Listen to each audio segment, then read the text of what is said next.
Take that. Okay, so మన కార్తిక్ గారి గురించిన ఒక వీడియో ఈ మధ్య వైరల్ అయ్యిందండి.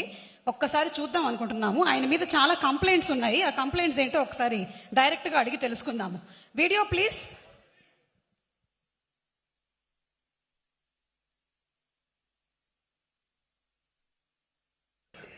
సార్ ఉన్నారు అని చెప్పి సినిమా మొత్తం ఆపేశారు. ఇప్పుడు కూడా ఎలా ఉంటే ఇంకా వర్కౌట్ అవుతుంది. సార్ చాలా పాడారు సార్. మీ పేరు చెప్పి షూటింగ్ కొంచెం ఎందుకు ఇంకా స్టార్ట్ అవ్వలేదు అంటే సార్ వస్తున్నారు. మీకేమో అలా చెప్పారు. నాకు ఎన్ని చెప్పారు తెలుసా?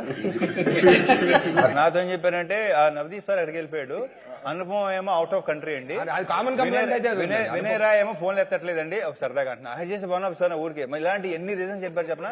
అదండి నైట్ షూట్ అండి. ఏమైందంటేనండి అక్కడ మనం అనుకున్నాం కానీ వర్షం పడిందండి. సెట్ తడిసిపోయింది. నాకు సెట్ తడిసిపోయింది సరే, తర్వాత షూటింగ్ అంటే సెట్ ఆరలేదని చెప్పారు. అవునా? సెట్ గురించి చాలా మంది అంటే అది వెట్ అవ్వాలి, డ్రై అవ్వాలి చేస్తున్నాము. మనం ఏం మాట్లాడలేం కదా. ఇప్పుడు నిజాలు తెలుసు అయినా సరే అవునా బాబు సరే కానివ్వండి, అంతమించి ఏమనగలం. నాకు ఈ మ్యాచింగ్ కంప్లైంట్ అయితే చాలా ఉంది. నా పోలాండ్ లో అంటే అక్కడ తీసుకెళ్లారు, అక్కడ ఒక మూడ్ ఉంది, పక్కన యూక్రెయిన్ నుంచి వచ్చిన యూత్ అందరు ఉన్నారు, అక్కడ ఒక మూడ్ ఉండింది షూటింగ్ కి.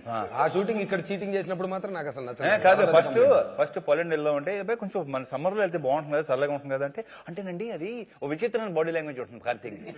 విచిత్ర కళ్ళు ఇలా కొట్టుకుంటూ అదేంటంటే ప్రాబ్లం ఏంటంటేనండి ఫాల్, అది వెళ్తే పాలు లేదు బొంగు లేదు అక్కడ.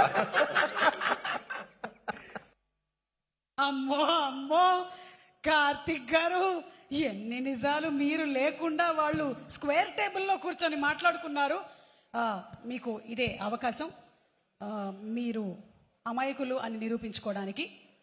మీకు కూడా శ్రీనివాసరావు గారు, మీకు కూడా ఏమైనా కంప్లైంట్స్ ఉంటే మీరు చెప్పొచ్చు. ఇంకా ఏమైనా ఉన్నట్టయితే కార్తిక్ గారి మీద. కార్తిక్ గారు కంప్లైంట్స్ అయితే ఏం లేవండి. నిజంగా మోస్ట్ వండర్ఫుల్ పర్సన్. నాకు అసలు సెట్ మీద డైరెక్టర్ ఉన్నట్టే కొన్నాళ్ళు తెలియలేదు. అసలు లేడేమో కూడా. అదే నా కంప్లైంట్. ఇదో పెద్ద తమ్నేల్ రేపటికి.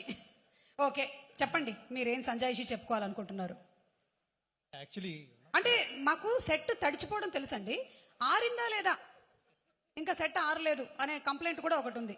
ఇది చెప్పారా? సెట్ మన సినిమా క్యారెక్టర్ మ్యామ్. ఓ, సో తప్పకుండా క్యారెక్టర్లని ట్రీట్ చేసాం. ఓకే, మరి ఆ పోలాండ్ యుక్రెయిన్ వాటి సంగతి ఏంటండి? అది నవదీప్ గారి సెక్షన్ అండి. అది Kavya, do you have any complaints against? ఇక రవితేజ గారితో మీరు చెప్పినటువంటి ఆ లాస్ట్ విషయాలు, మ్యూజిక్ డైరెక్టర్ గారికి ఏదో ఉందంట, దేవ్జాన్ గారు 4 సార్లు చెప్తే గానీ ఆయన పేరు నా నోట్లో నానదు. Devjan, okay, it's very stylish. ఆయన పేరు వెనకాల కూడా ఒక చిన్న చరిత్ర ఉంది కదా, మీరు ఇప్పుడు మార్చుకున్నటువంటి పేరు ఇది? ఉన్నటువంటి పేరే, కాకపోతే స్టైలిష్ గా క్రియేటివ్ గా చేశారు. ఓకే, కాకపోతే I just want to talk right. Okay, అన్నా నువ్వు చెప్పండి. మీరు నాకు జోక్ వచ్చేస్తుంది. Okay, one complaint please tell it. మేము 80 ట్రాక్స్ చేస్తాము బీజిఎం స్కోర్ కి. ఓకే, ఆయన వచ్చి అది 40 ట్రాక్స్ చేసిండు అంటారు. వావ్, ఓకే, సరిగ్గా హాఫ్ చేసేయమని చెప్తున్నారు. హాఫ్ చేస్తారు. ఇంతకీ ఇందులో ప్రొడ్యూసర్ గారు మీకు ఇచ్చింది 80 ట్రాక్స్ కి డబ్బులా 40 ట్రాక్స్ కా? ఆయన 300 ట్రాక్స్ కి ఇచ్చారు. 300 ట్రాక్స్ కి విశ్వప్రసాద్ గారు డబ్బులు ఇచ్చారు. ఇప్పుడు 160 ట్రాక్స్ అయి ఉంటది. అన్న సూపర్ అన్న, నువ్వు అయింది. కంప్లైంట్ మీ మీదకి షిఫ్ట్ అయిందండి. కంప్లైంట్ మీ మీదకి షిఫ్ట్ అయింది. ఇప్పుడు వీటన్నిటికీ కలిపిన సంజయ్ మీరేం చెప్పాలనుకుంటున్నారు? 80 ట్రాక్స్ వింటే జనాలు కొడతారు కాబట్టి మ్యామ్. ఈగల్ 2 లో విందాం మిగిలిన 40 ట్రాక్స్. నాకు కంప్లైంట్ ఉంది. ఎస్, చెప్పండి. అస్సలు ఎక్కువ చేయనీయడు. అస్సలు ఎక్కువ చేయనీయడు. ఇంకొంచెం ఏదైనా చేయొద్దంటే వద్దు సరిపోద్ది అంటాడు. ఓకే, కొంచెం ఇంకేదన్నా చేద్దామంటే వద్దు సరిపోద్ది అంటాడు. అంటే క్లారిటీ, టూ మచ్ క్లారిటీ. అంత క్లారిటీ ఉండకూడదు మనిషికి. అప్పుడప్పుడు కొంచెం కన్ఫ్యూజ్ అయితే మాకు కూడా అతనికి తెలియదు ఏదో నేను ఇచ్చాను ఫీల్ అవ్వడానికి మాకు చాయిస్ ఉండాలి కదా అప్పుడప్పుడు. ఇప్పుడు ఇది ఇలా చేద్దాం, వద్దు చాలు సరిపోయిందన్న పదండి అంటాడు. అస్సలు ఎక్కువ చేయనివ్వడు. అతని క్లారిటీ ఈజ్ వెరీ. ఒక డైరెక్టర్ కి క్లారిటీ ఉండడం అనేది ప్రాబ్లం అయిందని నేను ఫస్ట్ టైం విన్నాను. నెక్స్ట్ టైం మీరు అన్నట్టు చేద్దాం. నెక్స్ట్ టైం బాగా కన్ఫ్యూజ్ చేస్తారంట. ఎనీవే, మీ సంజాయిషీలన్నీ మాకు అందాయి.